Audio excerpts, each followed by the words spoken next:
Donc on va aller dans Jean 12 à partir du verset 20, de 20 à 36. Jean 12 de 20 à 36.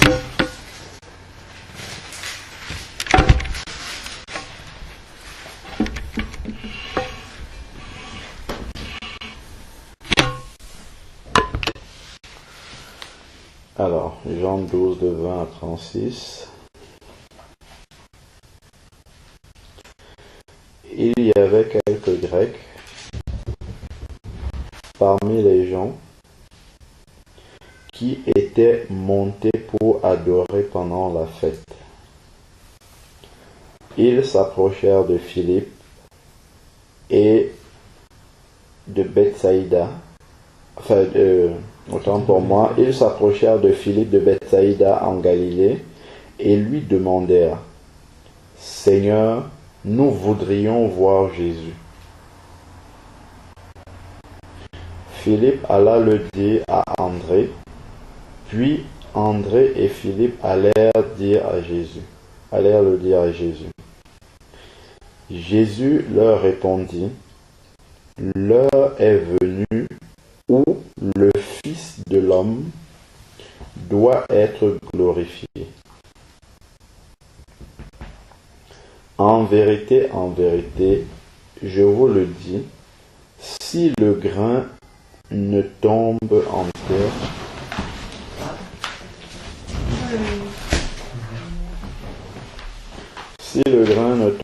terre, et ne meurt, il reste seul. Mais s'il meurt, il porte beaucoup de fruits. En vérité, je vous le dis, si le grain de blé ne tombe en terre et ne meurt, il reste seul, mais s'il meurt, il porte beaucoup de fruits. Celui qui aime sa vie la perd, et celui qui a de la haine pour sa vie dans ce monde la conservera pour la vie éternelle. Si quelqu'un me sert,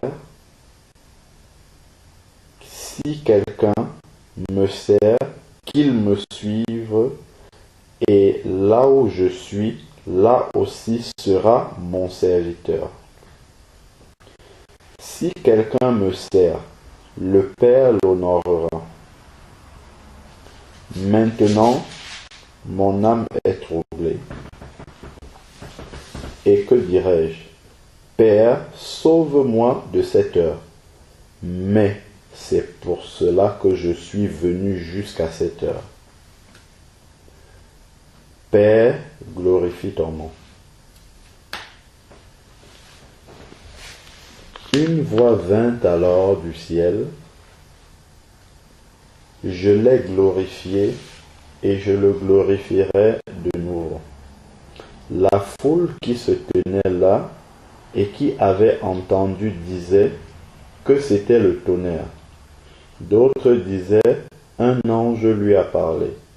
Jésus reprit la parole: ce n'est pas à cause de moi que cette voix s'est fait entendre, c'est à cause de vous. Maintenant, c'est le jugement de ce monde. Maintenant, le prince de ce monde sera jeté dehors. Et moi, quand j'aurai été élevé de la terre, j'attirerai tous les hommes à moi. Il disait cela pour indiquer de quelle mort il devait mourir. La foule lui répondit: nous avons appris par la loi que Christ demeure éternellement. Comment donc dis-tu: il faut que le Fils de l'homme soit élevé? Qui est le Fils de l'homme? Jésus leur dit: la lumière est encore pour un peu de temps parmi vous. Marchez pendant que vous avez la lumière, afin que les ténèbres ne vous surprennent pas. Celui qui marche dans les ténèbres ne sait pas où il va. Pendant que vous avez la lumière, croyez en la lumière afin que vous deveniez des enfants de lumière. Jésus dit cela, puis il s'en alla et se cacha loin d'eux. Amen. Alors, on va essayer de faire une lecture linéaire du texte pour comprendre ce que le texte veut ressortir ici. Il y avait quelques Grecs parmi les gens qui étaient montés pour adorer pendant la fête. Ils s'approchèrent de Philippe de Bethsaïda en Galilée et lui demandèrent: Seigneur, nous voudrions voir Jésus. Donc, il y a déjà une remarque que l'on peut faire depuis le premier verset. C'était des personnes, c'était des Grecs qui voulaient voir Jésus. Ce n'étaient pas des Juifs qui voulaient voir Jésus. C'était des Grecs, sachant que les Juifs représentaient le peuple élu de Dieu et les Grecs symbolisent dans la Bible les nations à qui, on va dire, le salut n'était pas destiné en premier. Donc ce sont les non-juifs que la Bible qualifie en général des Grecs. Donc ici, ce sont des non-juifs qui viennent au Seigneur. C'est le symbole des nations, en fait. C'est le symbole des païens qui viennent demander où est le Seigneur. Ils veulent voir le Seigneur.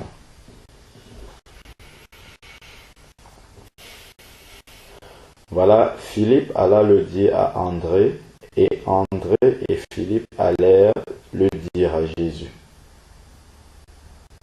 Et Jésus leur répondit: l'heure est venue où le Fils de l'homme doit être glorifié.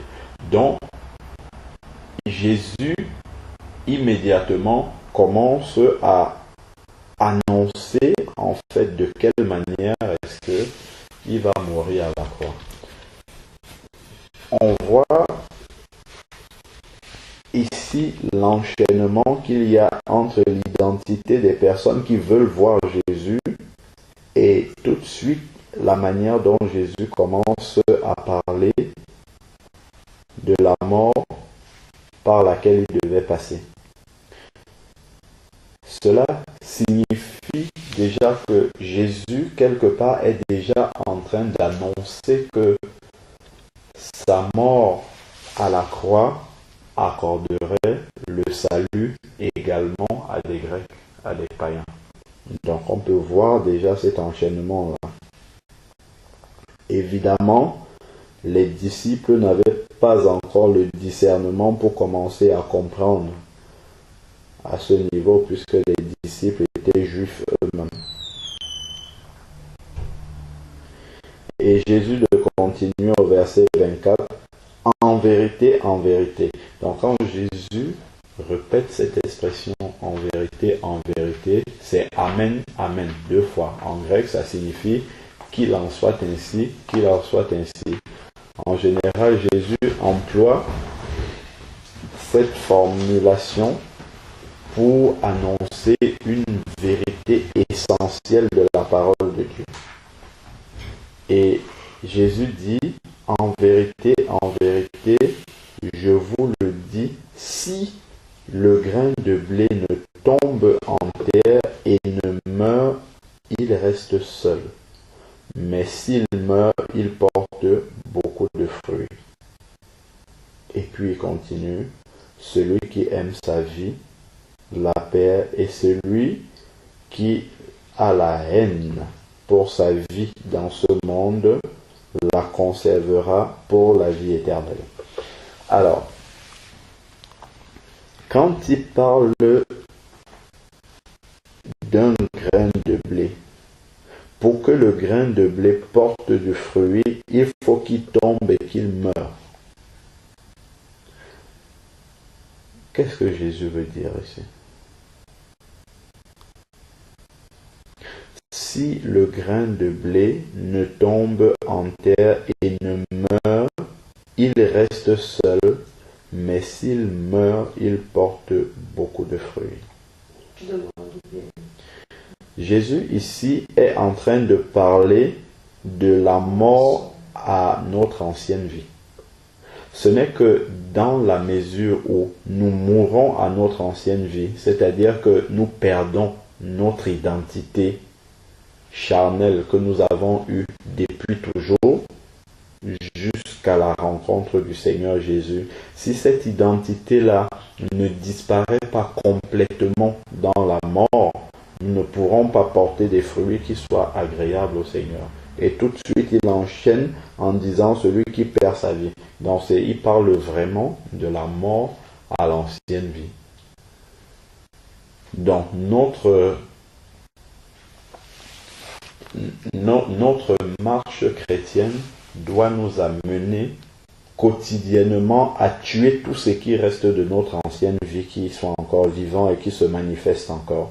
Donc nous devons constamment dans nos prières demander au Seigneur de nous révéler ce que nous avons encore dans notre personnalité qui relève de notre ancienne vie, qui nous empêche de servir le Seigneur et de le glorifier.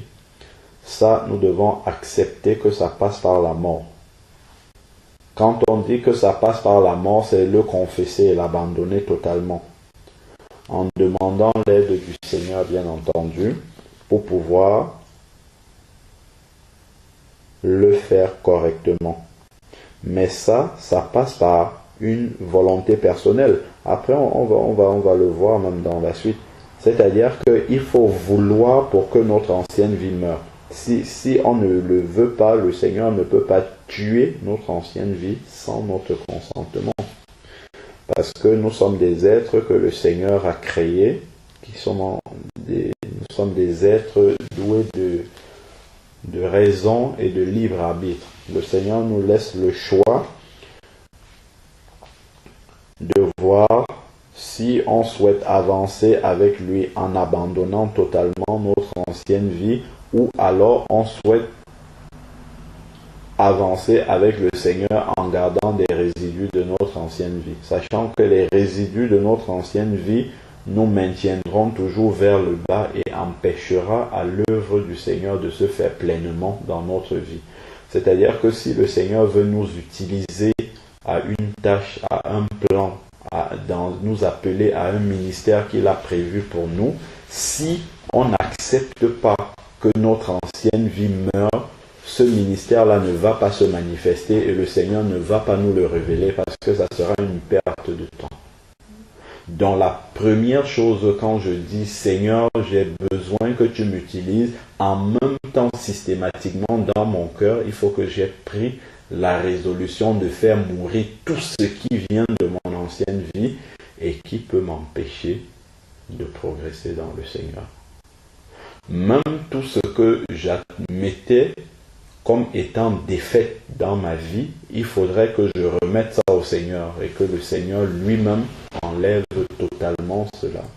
Il ne faudrait plus que je considère que telle chose je ne sais pas le faire, ou bien que je ne peux pas le faire, ou bien que je l'ai toujours fait mal.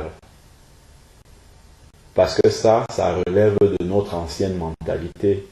Avec le Seigneur, tout devient possible dans la mesure où ça rentre dans le plan qu'il a pour notre vie. Et ça fait partie de la préparation au ministère auquel le Seigneur nous appelle.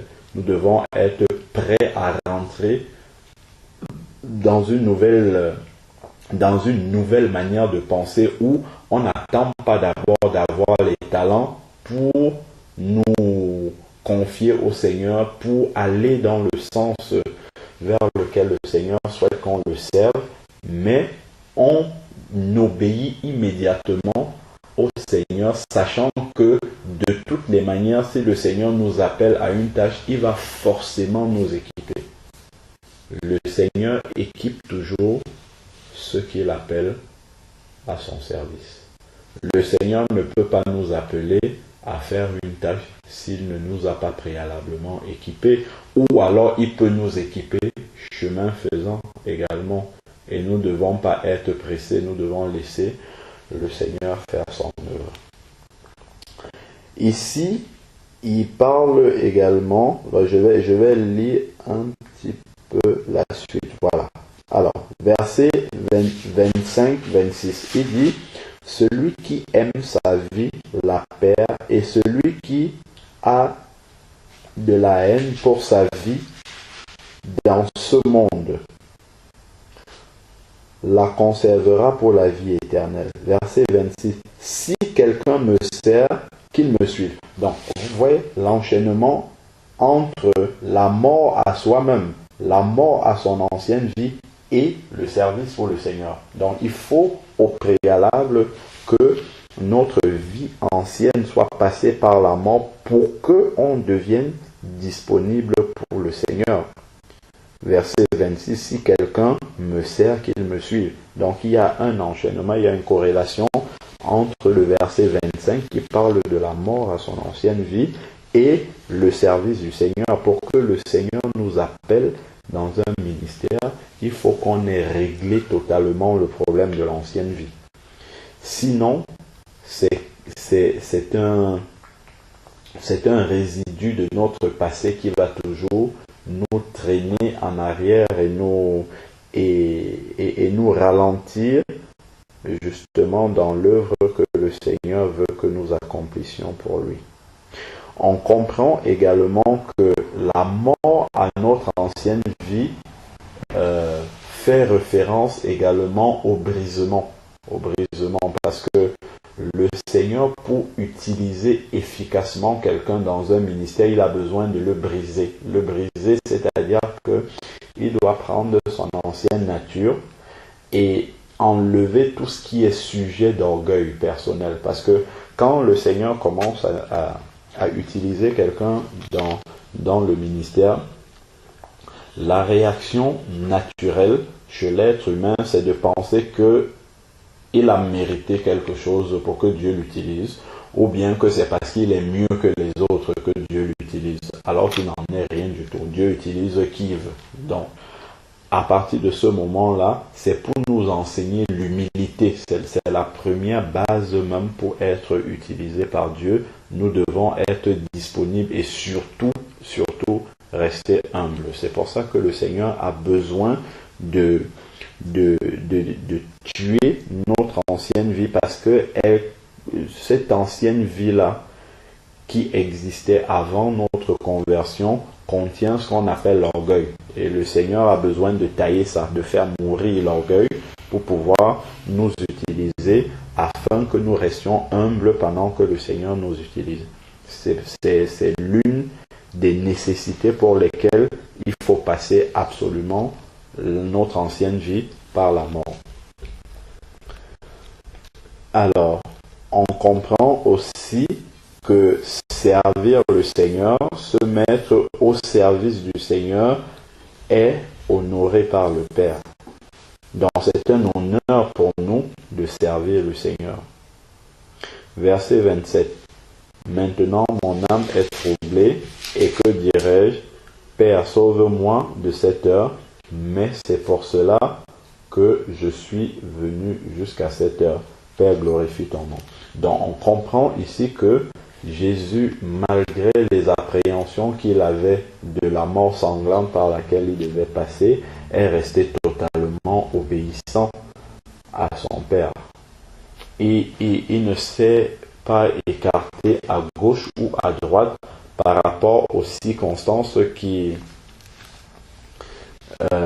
entouraient sa mort à la croix. Il ne s'est pas détourné à gauche ni à droite. Il savait qu'il est venu pour accomplir le salut de l'humanité à la croix et il ne s'en est pas détourné.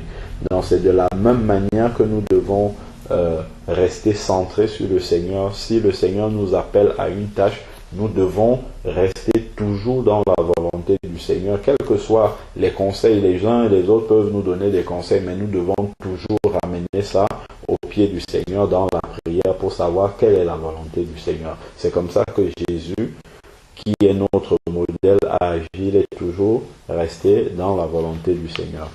Alors, une voix vint alors du ciel, je l'ai glorifié et je le glorifierai de nouveau. Donc ça, c'est la voix du Père qui vient confirmer que Jésus est bel et bien le Messie, qu'il n'y a aucun doute. Bon, après, on a la foule incrédule et chacun y va de son propre commentaire. Les uns qui pensent qu'il s'agit du tonnerre, les autres qui pensent que c'est un ange. Alors, verset 30, Jésus reprit la parole. Ce n'est pas à cause de moi que cette voix s'est faite entendre, c'est à cause de vous. Maintenant, c'est le jugement de ce monde. Maintenant, le prince de ce monde sera jeté dehors. Alors, qu'est-ce que cela signifie? Jésus est déjà en train de parler de sa mort à la croix. Nous savons que quand Jésus est mort à la croix, il a porté l'ensemble des péchés de l'humanité. Parce que le salaire du péché, c'est Romains 6,23 qui nous le dit, le salaire du péché, c'est la mort. Donc, l'homme étant pécheur de naissance, ce péché doit impérativement être jugé par Dieu. C'est pas parce que le péché est pardonné qu'il n'est pas jugé. Donc le péché de l'humanité devait être jugé par Dieu. Et justement, ce jugement-là qui aurait dû tomber sur nous a été placé sur Jésus. C'est pour ça qu'il parle du jugement de ce monde. C'est-à-dire le péché du monde va être jugé au travers de sa mort sanglante à la croix. Donc c'est cela que Jésus est en train d'annoncer ici. Et il parle donc maintenant le prince de ce monde sera jeté dehors. C'est-à-dire que Satan, qui avait le pouvoir en fait sur les hommes qui vivaient de ce temps-là, jusque-là, va être dépouillé en fait de la puissance, de l'autorité, de la domination qu'il avait sur les hommes, au travers justement de la mort de Jésus à la croix. Satan va être dépouillé de ces pouvoirs-là. C'est pourquoi le chrétien qui aujourd'hui a accepté Jésus, a accepté que Jésus est mort à la croix, pour lui, n'est plus sous l'emprise du malin, parce que le malin a été jeté dehors de lui, a été jeté à l'extérieur de ce nouveau chrétien qui a accepté le sacrifice de Jésus à la croix comme étant la rançon pour son péché. Donc le malin n'a plus aucune place à l'intérieur de ce chrétien. Verset 32.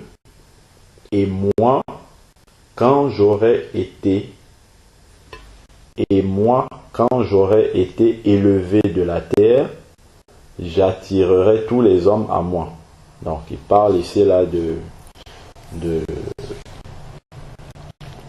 la conversion. Donc quand il aura été élevé de la terre, donc là il parle de la résurrection. Donc c'est une fois que Jésus est ressuscité qu'il peut désormais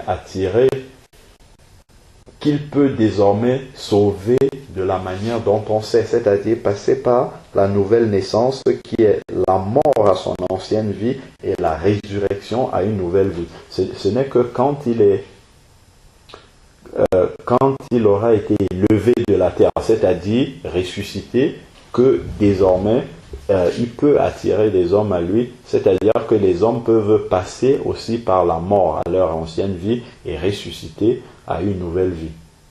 C'est après la résurrection que justement la nouvelle naissance a été inaugurée. Mort à l'ancienne vie et résurrection à une nouvelle vie. Verset 33. Il disait cela, voilà, pour indiquer de quelle mort il devait mourir. La foule répondit, nous avons appris par la loi que Christ demeure éternellement.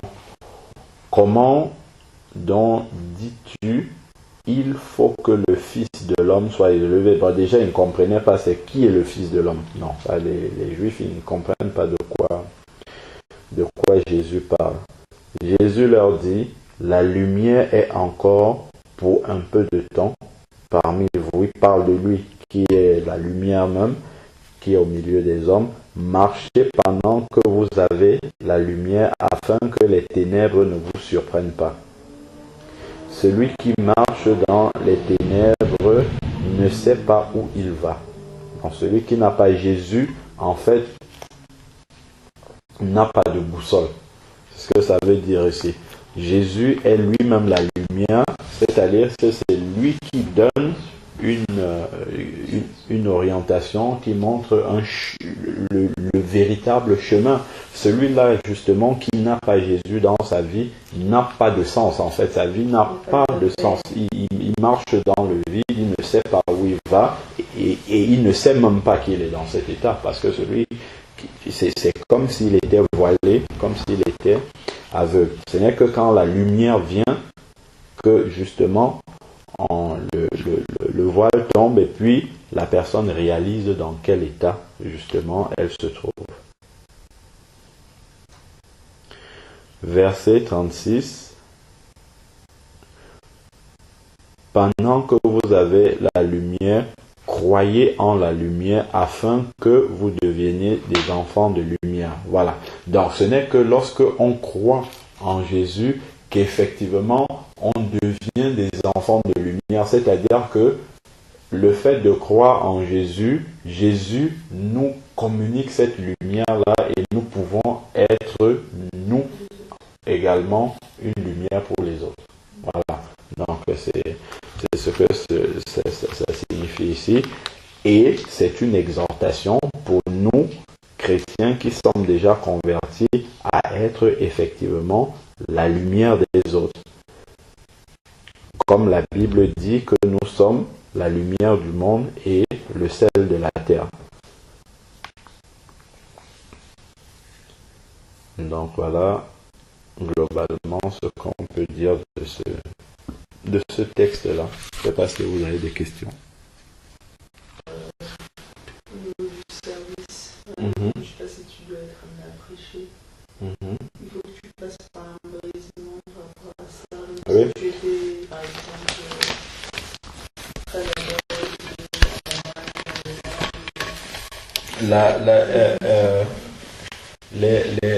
les talents naturels que nous pouvons avoir ne sont pas nécessairement utilisés par Dieu. oui, Quand ça peut arriver qu'il utilise ça, mais Dieu a besoin que nous passions par un brisement, parce que celui qui ne passe pas par le brisement est en fait, on va dire, peut facilement tomber dans dans l'orgueil. Quand on voit tout ce que le Seigneur a utilisé dans la Bible, en commençant depuis le début, Moïse a subi le brisement, il a dû être éjecté, on va dire, de la cour de Pharaon. Il est allé dans le désert, il a été berger, employé par quelqu'un, et ainsi de suite. Donc de fils de roi à un simple berger. Donc ça a dû lui enlever de tout l'orgueil qu'il pouvait avoir. Quand tu prends Jacob a dû se battre toute la nuit avec un ange du Seigneur. Il a été brisé à la côte. C'est à la suite de cette lutte-là contre l'ange du Seigneur que le Seigneur a changé son nom en Israël. D'où justement le peuple d'Israël descend de Jacob. Quand on regarde Paul, par exemple, Saul de Tarse, lui aussi, il a dû, acte 9, être brisé sur le chemin de Damas, lui qui était justement issu de l'école de l'un des meilleurs souverains sacrificateurs de l'époque, Gamaliel. Il était l'équivalent de ce qu'on pourrait appeler un docteur en théologie, mais le Seigneur a dû effacer tout ce qu'il connaissait. Lui-même, il dit, je crois, c'est dans Acte 26 qu'il a regardé comme de la boue toute la connaissance qu'il avait, justement parce que le Seigneur n'a pas voulu utiliser tout ce qu'il avait comme bagage là. Ça devait être plutôt un obstacle au service du Seigneur qu'autre chose. Quand on regarde Pierre, qui est devenu le grand apôtre, Pierre a renié le Seigneur 3 fois, alors que parmi les disciples, c'est celui qui disait, Seigneur, quel que soit le cas, moi je ne t'abandonnerai jamais. Immédiatement après, le Seigneur lui dit que avant que le coq ne chante 3 fois, tu m'auras déjà régné, pour montrer à Pierre que tu ne peux pas être sûr de toi. Ce n'est que sur Dieu que tu peux compter, mais tu ne peux pas compter sur tes propres forces, sur tes bonnes résolutions, et ainsi de suite. Le rôle du brisement, c'est ça, c'est pour t'amener à dépendre de la grâce de Dieu. Parce que pour être un bon serviteur de Dieu, pour être toujours dans la volonté de Dieu, il faut toujours dépendre de la grâce de Dieu. Si tu commences à faire des choses par ta propre intelligence ou bien par des réunions, chacun donne ses idées, ainsi de suite, là tu vas très très vite sortir du plan de Dieu. Même si ce que tu fais a l'air bien apprécié des gens, mais est-ce que ça correspond à la volonté de Dieu? C'est ça le problème. C'est pour ça que Dieu va toujours maintenir ses serviteurs avec des épreuves, avec des épreuves justement qui permettent qu'il lui reste toujours soumis. Quand on regarde Paul, par exemple, Paul avait une écharde. Une écharde, lui guérissait les malades. Les gens prenaient juste les vêtements, même l'ombre de Paul, comme ça, guérissait les malades. Mais lui-même, il avait une écharde. Il a demandé au Seigneur de lui enlever ça. Le Seigneur a dit, ma grâce te suffit. Parce que le Seigneur savait qu'il pouvait accomplir le ministère jusqu'à la fin avec cette écharde-là sans que ça ne soit un obstacle. Pour l'écharde, il y a eu pas mal d'échanges par rapport à ça. Et l'écharde, c'est pas forcément quelque chose de physique. Enfin, quelque chose qu'il avait dans son corps, ça pouvait peut-être être toutes les afflictions qu'il a subies. Comme il est souvent été je ne pense pas que l'écharde soit liée aux souffrances qu'il a eues, parce que lui-même il dit qu'il se glorifie des souffrances qu'il a eues parce qu'il a participé à ce qui manquait aux souffrances de Christ. Tu vois? Donc il est content d'avoir souffert pour le Seigneur et il ne peut pas demander au Seigneur de lui enlever ces souffrances-là.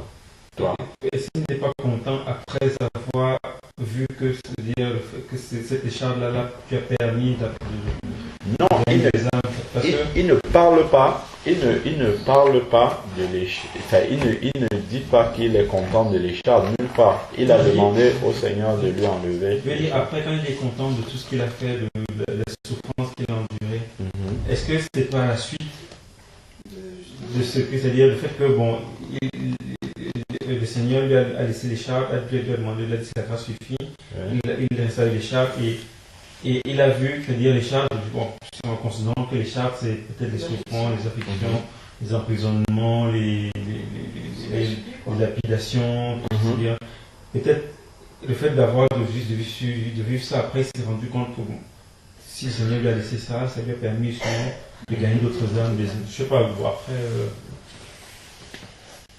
Même quand tu regardes un peu l'explication l'esprit dans la Bible, là, ça tend aussi, ça tend plus vers les chars de type affliction. Et j'ai que comme j'avais écouté différents témoignages, les gens m'avaient parlé de ça. C'était plus parce que par rapport à, je sais que moi j'avais, enfin quand j'étais à l'époque où je posais pas mal de questions par rapport à la guérison divine et tout ça. Et justement, il y avait certains enseignements qui disent que oui, mais bon, la guérison sera forcément pour tout le monde. Et après, souvent, on te donne l'exemple de Paul avec les chars dans la chambre, Nicolas Paul. Avec les chars, donc voilà, c'est pour dire que Dieu ne guérit pas forcément, que tu peux rester avec une maladie comme ça. Enfin, on donnait sur l'exemple de Paul. Et j'avais vu d'autres Guillaume, on dit que c'était pas forcément, cet exemple-là n'est pas forcément tout. Donc les chars, c'est pas. Et quand on discutait dans les gars, on dit que les chars, ça peut être plus des afflictions, plus qu'un mal physique. Je pense que la définition de l'écharpe comme étant des afflictions entre en contradiction avec certaines parties de la parole de Dieu. De la même manière, les chars, C'est aussi en tant qu'introduction avec la parole de Dieu pour dire que Dieu ne guérit pas tout. Comme on dit que Dieu donne de la guérison, c'est-à-dire que Dieu ne guérit pas tout. Mais Dieu n'a pas dit qu'il guérissait tout. Dieu guérit. Il promet de guérir, mais il ne dit pas qu'il guérit. Il peut guérir tout. Ça c'est pas dans la capacité. Ça remet en question beaucoup de choses. Parce que il peut tout guérir, mais il ne dit pas qu'il guérit tout systématiquement. Tu comprends, c'est très différent. Okay. Il peut tout guérir, mais il ne va pas guérir tout systématiquement. D'accord. Après, on dit aussi que Jésus dit demandez et on vous donnera. Bah, le Père donne à tous, c'est-à-dire il donne, et si ça va dans ah voilà, c'est justement ça. C'est-à-dire que Jésus donne dans la mesure où c'est conforme à la volonté du Père. C'est pour ça que quand il dit de prier, il demande de demander ce qui est conforme. Tout le monde guérit, tout le monde se porte bien aussi. Non, c'est pas ça. La volonté de Dieu est que tous ses enfants se portent bien. Ça, c'est la volonté systématique de Dieu. Maintenant, dans des cas particuliers, Dieu peut permettre que quelqu'un ne se porte pas bien parce qu'il y a quelque chose en particulier qui doit s'accomplir pour cette personne-là dans un cas précis. Tu comprends ce que je veux dire? C'est-à-dire que Dieu ne va pas... Toute guérison ne sert pas forcément le plan de Dieu. Tu vois, de manière générale, l'enseignement, c'est que Dieu veut que toutes les personnes qui sont malades guérissent. Ça, c'est sa volonté. Après, maintenant, dans un cas particulier, Dieu peut permettre que quelqu'un qui est malade meure, par exemple. Parce que pour lui, il sait que cette personne-là sera sauvée, donc il n'a pas de problème pour cette personne-là, et que la mort de cette personne-là va tellement toucher les gens de son entourage qui, elles, ne sont pas converties, va les amener à réfléchir. Tu vois, notre manière de nous projeter dans la parole de Dieu est un peu limitée parce que notre vision s'arrête ici, sur la terre. Alors que comme Dieu lui voit dans la projection de l'éternité, justement, ces personnes, nous, on ne sait pas une personne chrétienne bien fervente qui est malade et qui meurt, nous, ça va toujours nous surprendre. Pourtant, la meilleure place que la personne a auprès de Dieu, c'est pas d'être guéri sur la terre. Mais bon, alors dans ce cas-là, la personne qui a un ministère de guérison, enfin, Dieu nous donne sur la possibilité de guérir les malades, mais si par exemple tu viens de sachant que bon, je peux guérir, il peut ne pas guérir. Mais bien sûr, attends, les gens qui ont le ministère de guérison, Dieu n'a pas dit que vous allez guérir tous les malades. Il dit, vous imposerez les mains aux malades et ils seront guéris. Il ne dit pas, vous imposerez les mains à tous les malades et tous les malades seront guéris. Non, on joue avec le mot là, parce que il vous imposerez les mains aux malades et ils seront guéris. Oui. Après, si les malades, c'est-à-dire ces malades en général, il ne dit pas qu'à certains malades, on peut aussi dire ça par le mot en disant, vous imposez les mains à certains malades et certains malades seront guéris. Vous posez les mains à certains malades et certains seront guéris. Et de quoi? Tu vois, on peut aussi prendre ça. Dans la pratique, concrètement, un malade n'est guéri que dans la mesure où c'est la volonté de Dieu. Ça reste clair. C'est-à-dire que celui qui impose les mains à un malade et que le malade n'est pas guéri, ça ne vient pas forcément du fait qu'il ait mal prié ou qu'il ne soit pas en communion avec Dieu. Ça ne vient pas forcément de là. Ça peut venir du fait que le malade n'a pas la foi, ça peut venir du fait que Dieu veut que la personne reste encore dans la maladie parce qu'il a un autre plan, et ainsi de suite. Ce que je veux dire, c'est que la personne qui, vu que là, pour se dire que bon, Dieu finalement, Dieu ne guérit mais selon sa volonté, ou bien ne guérit pas forcément tout le monde. Comment tu arrives à avoir la foi nécessaire pour arriver à te dire que cette personne-là va guérir? Vu que quand tu vas par exemple dans un ministère de guérison comme celui de Renard Banquet, il y a des milliers de personnes, il y a des milliers de guérisons, mais tout le monde n'est pas guéri. Non, je suis d'accord, mais je veux dire, c'est que donc c'est pas un problème de foi ou de personne. Ça peut aussi être... Je veux dire de foi pour celui qui prie, hein. Je dis pas pour le malade. Moi, pour celui qui prie, ça peut le devenir dans le sens où tu sais que bon, je vais prier, mais Dieu ne va pas forcément exaucer.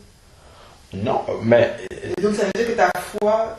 Non, c'est pas... Non, c'est-à-dire que il ne faut pas confondre la foi avec la volonté de Dieu. C'est-à-dire que tu mets ta foi en action, mais il faut être sûr, et ça, tu peux pas à 100% avoir la certitude que ce dans quoi tu mets la foi est la volonté de Dieu. Ça, tu ne peux pas le savoir, sauf si Dieu te révèle clairement. Il te dit, bon, ce malade-là, il doit être guéri. Par exemple, il dit, allez partout et ressusciter des morts. Essaye de prier pour tous les morts ne vont pas ressusciter. Il peut avoir, mais ça ne remet pas en question la parole de Dieu, selon laquelle... Oui, ça c'est humain après. Parce que, comme on dit aussi, c'est-à-dire que priez et croyez que ce que vous avez demandé sera accordé. Si tu sais que tu n'es pas sûr que ce que tu vas, c'est peut-être pas la volonté de Dieu que tu guérisses, tu peux prier en disant que bon, je prie, mais ça peut ne pas être sa volonté, et bon, tu es dans le doute. Ce n'est pas de cette manière-là que moi je conseillerais à un malade de partir. Parce que Ésaïe 53 nous dit que il s'est chargé de nos maladies, ainsi de suite. Donc, la volonté de Dieu, c'est qu'on est à pleine santé. Donc, ma prière, si je prie pour un malade... Dis-moi pour toi un peu. Oui, pour moi, oui. C'est d'être sûr, après que j'ai prié, que le Seigneur va m'accorder la guérison. Pour moi, je m'arrête là. Puisque c'est dans son plan. C'est ce que sa parole me dit. Maintenant, pour une raison que moi j'ignore et que peut-être le Seigneur va me révéler plus tard, il peut maintenir la maladie. Il peut ne pas guérir sur le champ ou guérir plus tard ou ne jamais guérir.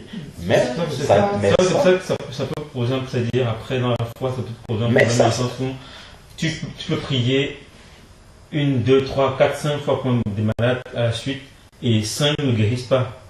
Mais le 6e guérit. Non, justement, si au bout du 5e, tu te dis, bon, ça fait 5, le 5e qui ne guérit pas, tu peux te remettre en question et te dire, bon, peut-être que je ne sais pas la volonté du Seigneur que les gens guérissent ou bien que moi je prie pour les malades, tu vois, et après, ça peut remettre, tu vois, moi, j'ai un problème avec ça et c'est un peu difficile, je n'arrive pas à... Pour moi, ça reste quelque chose d'assez simple. C'est-à-dire que le Seigneur nous enseigne qu'il est venu lui-même déjà pour guérir les malades et puis il communique ce don-là à tous ceux qui croient en lui. Donc, nous, en tant que chrétiens, notre job, c'est de prier pour les malades en ayant la foi qu'ils soient guéris. Maintenant, ce n'est pas notre rôle s'il est guéri ou pas du tout. Ça, c'est le rôle du Saint-Esprit. Nous, on doit s'arrêter à notre rôle. Notre rôle, c'est de faire la prière et de laisser entre les mains de Dieu. Mais si tu fais la prière 5 fois, tu n'as pas 1000 fois, il demande de prier sans cesse. C'est-à-dire, notre rôle n'est pas de voir s'il accomplit ou pas. Il faut que nous, on ait prié avant. C'est-à-dire que nous, on n'a pas à...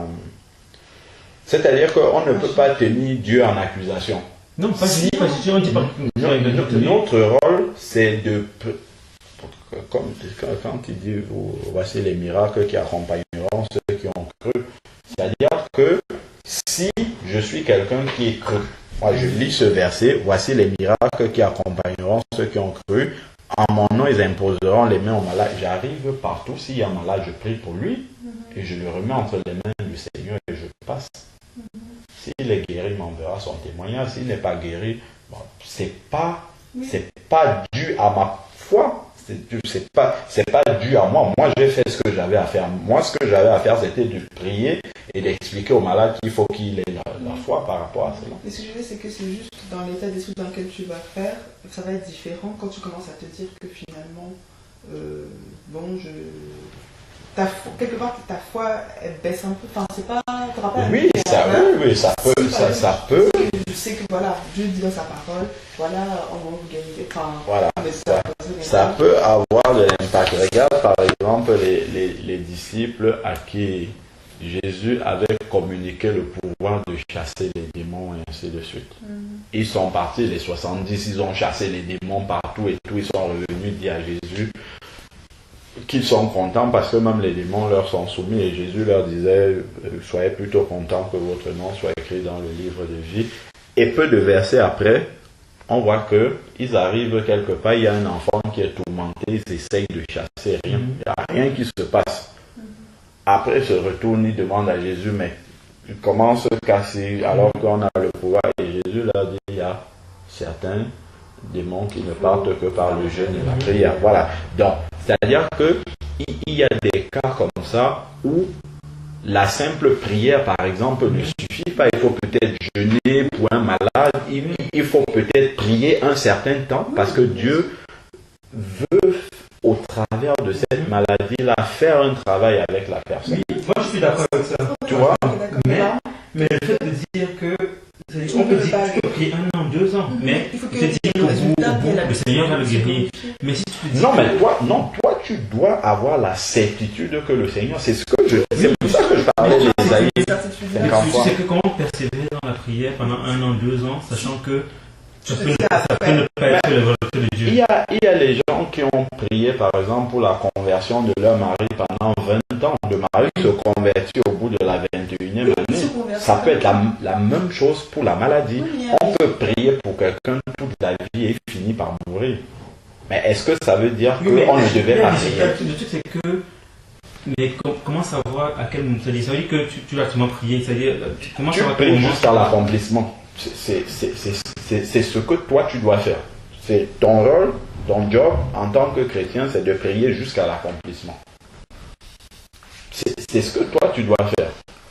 Donc, si maintenant tu l'as fait et qu'il n'y a pas de résultat au bout, à ce moment-là, tu peux aller interroger le Seigneur. Mais si toi tu as déjà d'entrée de jeu sur 1-2 cas, vu que ça n'a pas forcément été, et que tu te décourages sur le 3e cas, là tu n'es plus dans ton rôle. C'est que tu as arrêté ta mission.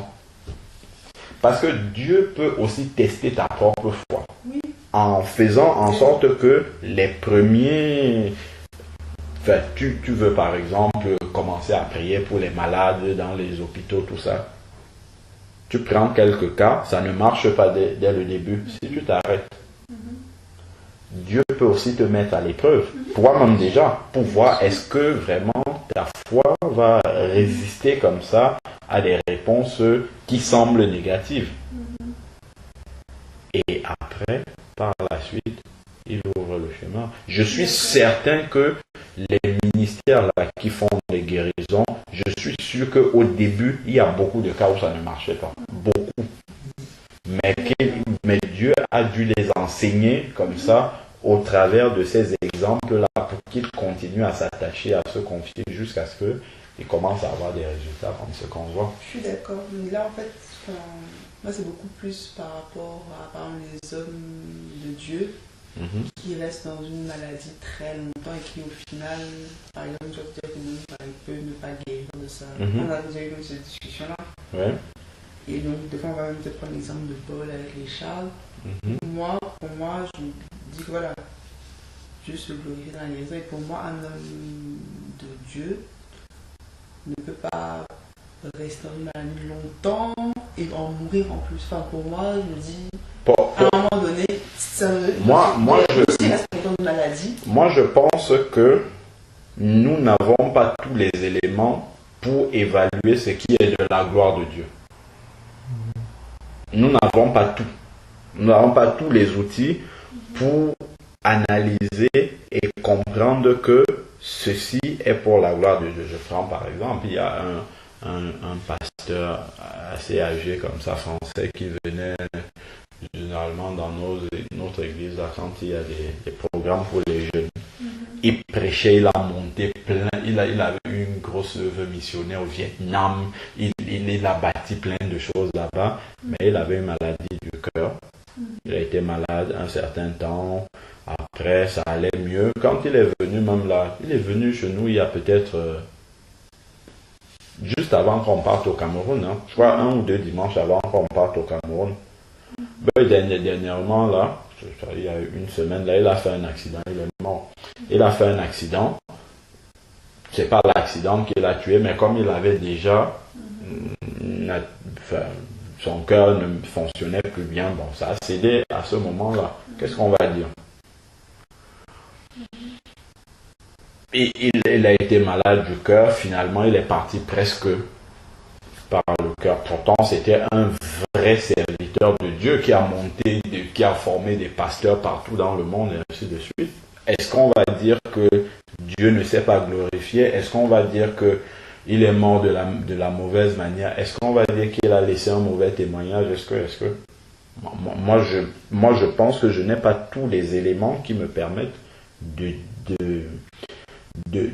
définir ce qui est de la gloire de Dieu par rapport à sa maladie qu'il a laissée. Mais je peux savoir une chose, c'est que aujourd'hui, s'il est mort vraiment en communion avec le Seigneur, c'est qu'il a la meilleure place. Ça au moins, on est certain de cela.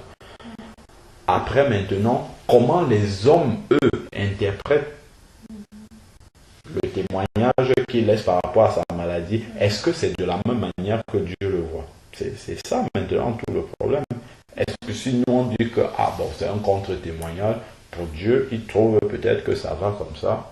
Oui, mais bon, le but c'est aussi que ce soit un témoignage pour les autres, parce que si bien sûr, les autres voient que par exemple, un tel il est toujours malade, il est toujours en souffrance, et il est son témoignage pour les autres, pour les païens, enfin on va leur dire, moi je pense, tous les jours tu as les maladies, tous les jours je pense que le rôle du chrétien se limite à prier sans se poser de questions. Moi, je pense que notre rôle, c'est cela, c'est de prier avec foi que la guérison va arriver, mais sans pour autant commencer à... Sachant que pour Dieu, le miracle, c'est aussi ça qui doit nous permettre de tenir dans la prière. C'est-à-dire que quelque chose qui dure 25 ans de maladie, par exemple, une femme qui n'a pas eu d'enfant pendant 25 ans, et puis la 26e année. Donc, Dieu n'est pas limité. C'est-à-dire, tant que la personne est vivante, même si elle est déjà dans le coma presque mourante, même si elle est même morte, on sait, puisqu'on a des exemples dans la Bible, que Dieu n'est pas limité. Donc, le chrétien, lui, doit prier avec cette foi-là. C'est ce que la Bible nous demande. Après, maintenant, ce que nos sens nous renvoient, ce que les yeux nous renvoient, ce que les autres qui ne sont pas convertis nous renvoient, tendent à biaiser ce que la parole de Dieu nous demande de faire. Nous, ce qu'on doit faire, c'est de rester dans cette foi-là que Dieu n'est pas limité. Si c'est dans son plan, même si la personne est déjà décédée, Dieu peut la ressusciter pour sa gloire. Nous, on doit rester dans cette optique-là et ne pas sortir de ce cadre-là et commencer à réfléchir qu'est-ce que ça renvoie aux gens comme témoignage et ainsi de suite. Bien évidemment, on aimerait tous que tous les chrétiens soient des modèles, soient des exemples, mais la preuve, c'est que c'est pas ce qui est. Ça serait bien plus simple pour faire passer la parole de Dieu. Dieu pourrait claquer les doigts comme ça, tous les chrétiens sont les plus intelligents, sont les plus... pour qu'on voit des exemples, que la parole de Dieu marche vraiment. Mais Dieu a aussi besoin de laisser ces exemples-là qui ne sont pas forcément excellents pour que les gens viennent vraiment par la foi aussi. Parce que Jésus, par exemple, disait, quand certaines personnes qu'il guérissait, il disait n'en parlez pas, à d'autres il disait allez-y, dire ce que j'ai fait pour vous. À ses disciples, il disait ne dites pas que je suis le Christ, parce qu'il voulait laisser ceux-là qui ne le connaissaient pas faire agir leur foi quand ils seront au contact avec lui. sans qu'on ne leur ait dit au préalable que c'est Jésus, c'est le Christ qui arrive. Toi, donc, des fois, ils laissent des cas comme ça, mais moi, je pense que on doit rester dans le rôle qui est le nôtre, celui de l'intercession, la prière de foi, et puis de croire que le Seigneur va guérir. Oui, mais c'est juste que je disais que ça peut devenir un peu... Jésus, moi je pense que Jésus laisse exprès des cas comme ça dans le monde pour que celui qui vienne à lui soit quelqu'un qui soit vraiment intéressé par Jésus et non par ce que Jésus peut apporter. Moi je pense, hein, c'est ma conviction personnelle.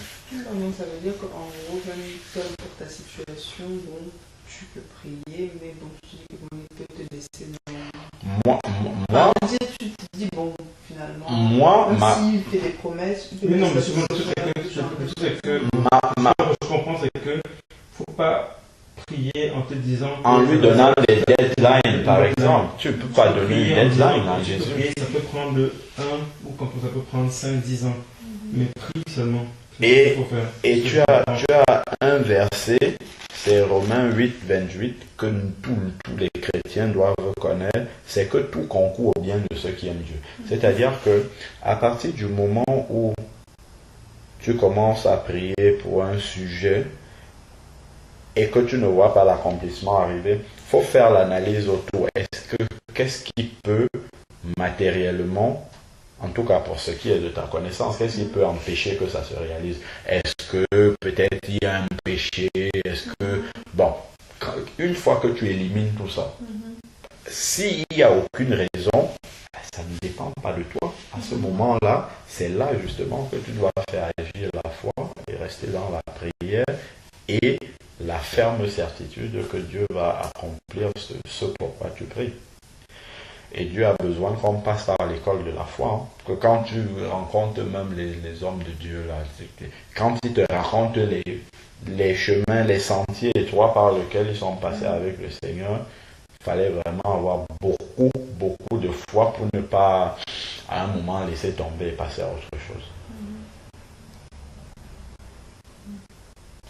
C'est vrai, hein, on aimerait tous qu'on prie pour quelqu'un. Dans les 5 minutes, il guérit, on passe à quelqu'un d'autre. Ça serait l'idéal. Oui. Bon, là, c'est pas tant ça, mais c'est beaucoup plus par rapport à toi, ta manière après de percevoir les choses quand tu te dis que bon, au final, il n'y aura pas forcément de résultat. Non. C'est la volonté de Dieu. Ça, c'est totalement différent. Parce que nous, on demande, mais Dieu reste souverain. Ça, c'est ce qu'on oublie, en fait.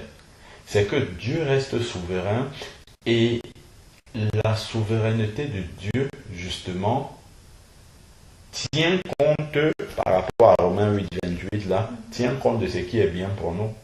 Et nous-mêmes, nous ignorons ce qui est bien pour nous. C'est ça, c'est que toi, tu penses que c'est ce que toi, tu penses que c'est bien. Nous, on pense que c'est bien, que c'est ce qui est bien. Oui, et Dieu ne pense pas, Dieu pour lui pense que c'est autre, c'est-à-dire que c'est lui qui sait comment il doit agir pour que ce soit, pour que ce soit meilleur. Donc toi, tu te dis que l'homme de Dieu qui meurt de maladie, c'est pas un bon témoignage. Tu penses que c'est pas un bon témoignage, mais peut-être que souvent dans sa maladie, comme celui-là, il a cela pendant tout son ministère, les gens ont reçu quelque chose du Seigneur, le fait de le voir malade, mais témoignant du Seigneur.